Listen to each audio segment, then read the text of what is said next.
Hello viewers, in this video, I shall try to give you an insight about a poem, and the title of the poem is The Prologue. It is composed by Annie Bradstreet.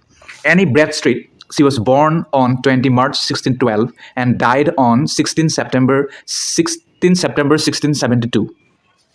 She was the most prominent of early English poets of North America and first writer in England's North American colonies to be published. And she is the first Puritan figure in American literature and notable for her large corpus of poetry as well as personal writings published posthumously. So that was a little introduction about the poet. Now let's proceed to the summary of this poem. Through the poem, the prologue, the poet has tried to elucidate on what he thinks and what she thinks and what it means to be a woman in her society. Okay, so they're all things he has said.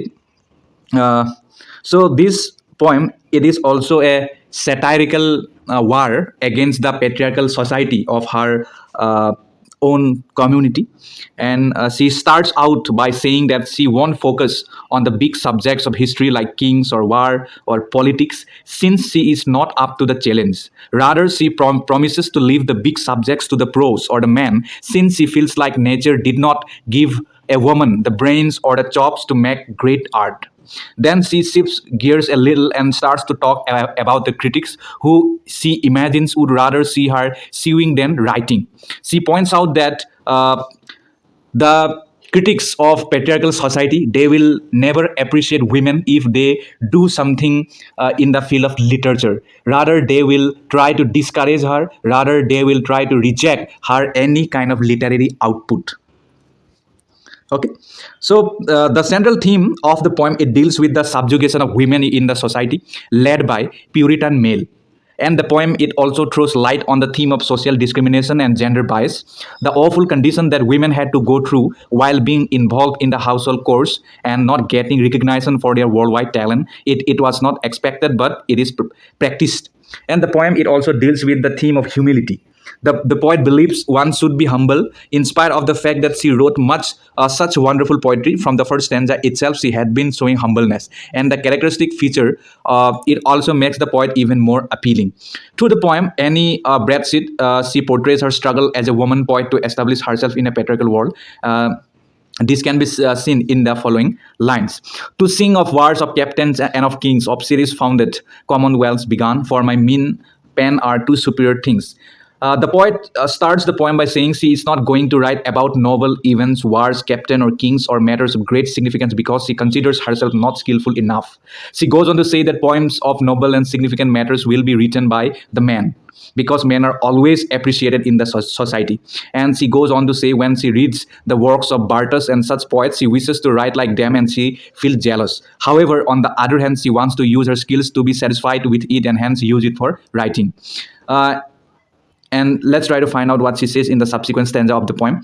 From schoolboy's tongue on rhetoric we expect, nor yet a sweet consort from broken strings, nor perfect beauty wears a man defect. So now in this stanza, she goes on to say that just like we do not expect a rhetoric speech from a schoolboy's mouth, and no sweet melodies are expected from a broken instrument, in the same way, likewise, one should not expect a perfect outcome from an imperfect thing with main flaws. Then she relates this to her poems. Though she writes poem, it has flaws, and her biggest flaws is that she is a woman. However, this is a wonderful sarcasm on the male dominance or male mindset in a society, especially patriarchal. Then she goes on to say that she would use the critics of men to sharpen her skills of poetry and confront them rather than being scared away. And it can be seen in the following lines. What I do prove well, it won't advance. They will say it is stolen or else it was by chance. So here the poet says that if she writes something extraordinary, then to the patriarchal society or the patriarchal mindset or the male dominancy mindset, they will never try to consider, they will never try to contemplate on her subject. Rather, they will try to digress people, and they will try to spread misconception about her poetic skill or literary skill.